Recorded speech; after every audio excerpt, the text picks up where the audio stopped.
అన్ని పార్టీలు కలిసికట్టుగా ఇటు భారతీయ జనతా పార్టీ ఎన్డీఏలో ఉన్నా కానీ భారతీయ జనతా పార్టీ జనసేన అయి ఉండొచ్చు, జేడీయూ అయి ఉండొచ్చు, అటు పక్కన కాంగ్రెస్, టీఎంసీ, ఆప్, ఎస్పీ అందరూ కూడా ముఖ కంఠంతో ఎస్ ఆంధ్ర రాష్ట్రానికి శాశ్వత రాజధాని అమరావతి అని వాళ్ళు మాట్లాడతాం. ఈరోజు కూడా నాకు వచ్చిన సమాచారం మేరకు కరెక్ట్గా 11 పార్టీలు మాట్లాడింది. సో 11 నంబర్ అనేది గత పాలకులు చేసిన పొరపాట్ల వల్ల ఆ 11 నంబర్ అనేది వాళ్ళు వెంటాడుతుంది. సో ఈరోజు కూడా అనుకోకుండా 11 పార్టీలు మాట్లాడాయి. దాంట్లో ఒక పార్టీ యాజ్ యూజువల్ వాకౌట్, వాళ్ళకి ఫ్యాషన్ అది, కౌన్సిల్లో వాకౌట్, పార్లమెంట్లో కూడా వాకౌట్ చేశారు. వాళ్ళకు ప్యాషన్ అంటారో ఫ్యాషన్ అంటారో, అది సిసిడి ఉన్న వ్యక్తి, క్రెడిట్ చోరీ డిసార్డర్ ఉన్న వ్యక్తిని మీరు అడగాలి. ఈరోజు కూడా వాకౌట్ చేసి వెళ్ళిపోయారు. But India stood by Andhra Pradesh, మొత్తం భారతదేశం ఆంధ్రులకు అండగా ఈరోజు నిలబడింది. మనందరం గర్వపడాలి. వాళ్ళు ఏదైతే ఒక బాధ్యత పెట్టారో మన పైన, తప్పనిసరిగా అమరావతి పనులు ఫేజ్ 1 పూర్తి చేస్తాం. గౌరవ ప్రధానమంత్రి గారిని మళ్ళీ పిలుచుకుని తీసుకెళ్ళి రిబ్బన్ కట్టింగ్ కూడా చేపించే బాధ్యత ఎన్డీఏ ప్రభుత్వం తీసుకుంటుంది. 5 కోట్ల ఆంధ్రులు గర్వపడే విధంగా అమరావతిని అభివృద్ధి చేస్తాం. రాజధానితో పాటు అన్ని ప్రాంతాలను కూడా అభివృద్ధి చేసే బాధ్యత ఎన్డీఏ ప్రభుత్వం తీసుకుంటుందని ఆంధ్ర రాష్ట్ర ప్రజలు తెలియజేసుకుంటూ, ఇప్పుడు మీడియా మిత్రులకి ఏమైనా ప్రశ్న ఉంటే సమాధానం చెప్పడానికి సిద్ధంగా. లోక్సభ ప్రొసీడింగ్స్ ని టీవీలో చూసారు, ఇవాళ రాజ్యసభలో డైరెక్ట్ గా చూసారు. అది జరుగుతున్న చర్చ, వాళ్ళందరూ మాట్లాడుతున్న మాటలు ఎలా అనిపించాయి? ఆ సమయంలో మీరు ఎలా ఫీల్ అయ్యారు? 11 పార్టీలు మాట్లాడారు. మాటలు చెప్పాలంటే మన చరిత్ర చూస్తే బాధగలవు.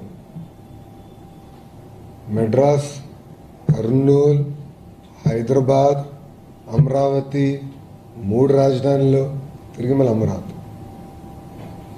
ఎందుకు ఈరోజు చరిత్రలో నిలబడిపోతుందండి?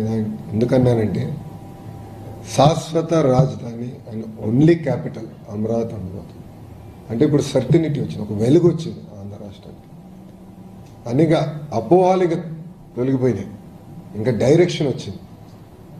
సో రైతులు చేసిన పోరాటానికి, మహిళలు పడిన అవమానాలకి ఇప్పుడు డైరెక్షన్ వచ్చింది. ఏకంగా మనం డెవలప్మెంట్ దిశగా ముందలు కలవచ్చు. సో నాకు చాలా ఆనందం కల్పించింది.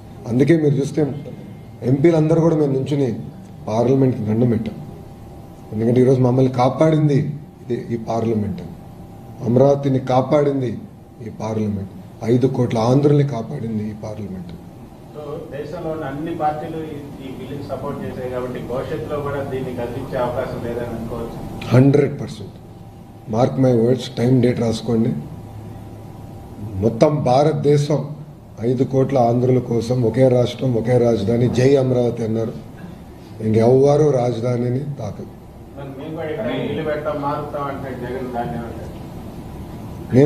నాకు డౌట్ వచ్చింది, నేను ప్రెస్ మీట్ పెడితే నేనే కష్టపడ్డాను, నేనే బిల్ తీసుకొచ్చాను పార్లమెంట్కి చెప్తాడేమో అనుకున్నా. ఎందుకంటే క్రెడిట్ చోరీ డిసార్డర్ ఉందండి, అదొక జబ్బండి ఆయనకి. మీరు చూస్తే ఆర్సిలర్ మిత్తల్ ప్లాంట్ విషయంలో ఏమన్నాడు ఆయన? ఇప్పటికీ వేరే రాష్ట్రానికి కమిట్ అయ్యాడు. లోకేష్ ఆంధ్ర రాష్ట్ర ప్రజలకి ఒక అబద్ధం చెప్తున్నాడు అన్నాడు, ప్రెస్ మీట్స్లో చెప్పాడు నా గురించి, నా పేరుని ప్రస్తావిస్తాను. అదే వ్యక్తి కరెక్ట్గా ఫౌండేషన్ తర్వాత నేనే మాట్లాడాను, డావోస్ నేనే తీసుకొచ్చానంటే ఇంకేమన్నాలండి ఆయన్ని?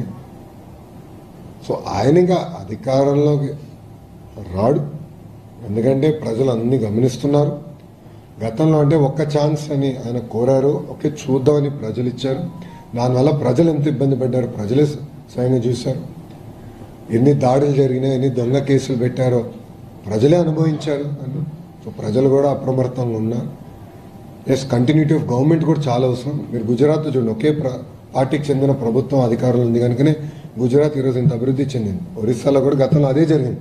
ఇప్పుడు ఆంధ్ర రాష్ట్రానికి కూడా ప్రభుత్వ కొనసాగింపు అనేది చాలా చాలా అవసరం. ఇప్పుడు మీరు చూడండి, 22 నెలలు 21 మంత్స్, 21 నెల 21 మంత్స్ ఎన్ని పరిశ్రమలు తీసుకొచ్చాయండి? ఎవరిని ఊహించారు? ఇక్కడ ఉందా? మనం ఎవరన్నా ఊహించామా? కాగ్నిసెంట్, గూగుల్, టీసీఎస్, ఇన్ఫోసిస్ వస్తుంది, సోలార్ సెల్ మ్యానుఫ్యాక్చరింగ్ కంపెనీలు తీసుకొచ్చాం, ఏసీలు తయారు చేసే కంపెనీలు తీసుకొచ్చాం, one of India's largest steel plant తీసుకొచ్చాం, ఇంకా కొన్ని రాబోతున్నాయి. ఎవరిని ఊహించామా? కానీ ఎన్ని ఎందుకు వస్తున్నాయంటే ఒక బ్రాండ్ ఉంది, ఆ బ్రాండ్ బాబు. కానీ నేను సార్, ఇప్పుడు జగన్మోహన్ వైజాగ్ రెడ్డి చెప్తున్నాడు ఆయన ప్లాన్ బి మావిగానే అంటున్నాడు సార్. అదేంటి సార్ అట్లా దాని గురించి ఏమంటారు సార్? మామూలుగా. మావిగా మచిలీపట్నం విజయవాడ ఎప్పుడైనా ఒక మాట అంటాను, ఆయన వైజాగ్లో ఉండేదానికి ఇల్లు కట్టేదానికి ప్రయత్నించాడు, అది సరిగా పూర్తి చేయలేకపోయాడు. ఒక ఇల్లు పూర్తి చేయలేకపోయాడండి ఈయనేం చేయగలుగుతాడు? ఆయన 5 సంవత్సరాలు ఒక రోడ్ అనేసాడా?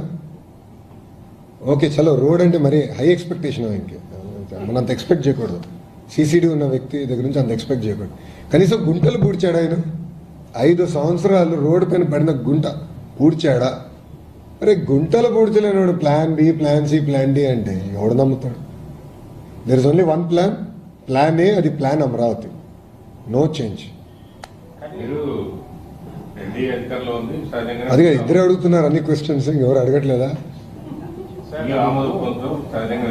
కానీ పార్లమెంట్ వేదిక ఇన్ని రాజకీయ పార్టీలు మద్దతు చూస్తాయని వాళ్ళు నిలబడటం, మాట్లాడిన విధానం కానీ అన్ని పార్టీలు మీరు అది ఎక్స్పెక్ట్ చేశారు. ఇన్ని రాజకీయ పార్టీలు మనకి దీనికి మద్దతుగా ఉంటాయి అమరావతి అనేటువంటి అంశాన్ని. నో, ఆ క్రెడిట్ మొత్తం ఎన్డీఏ పార్లమెంట్ పార్టీకి ఇవ్వాలి.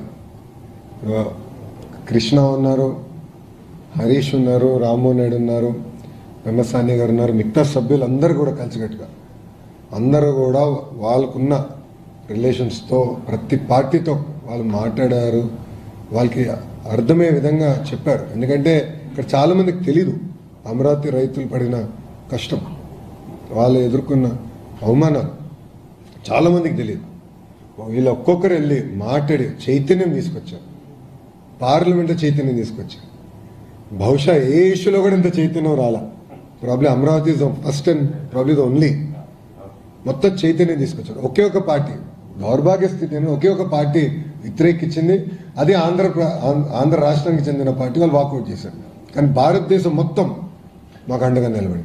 అందుకని I give lot of credit to entire credit goes to the parliamentary party. మా ఎంపీలు అందరూ చాలా కష్టపడ్డారు. ప్రైమ్ మినిస్టర్ కలిసారు. ప్రైమ్ మినిస్టర్ తో ఎలాంటి డిస్కషన్ జరిగింది? ఫ్యూచర్ అమరావతి అభివృద్ధి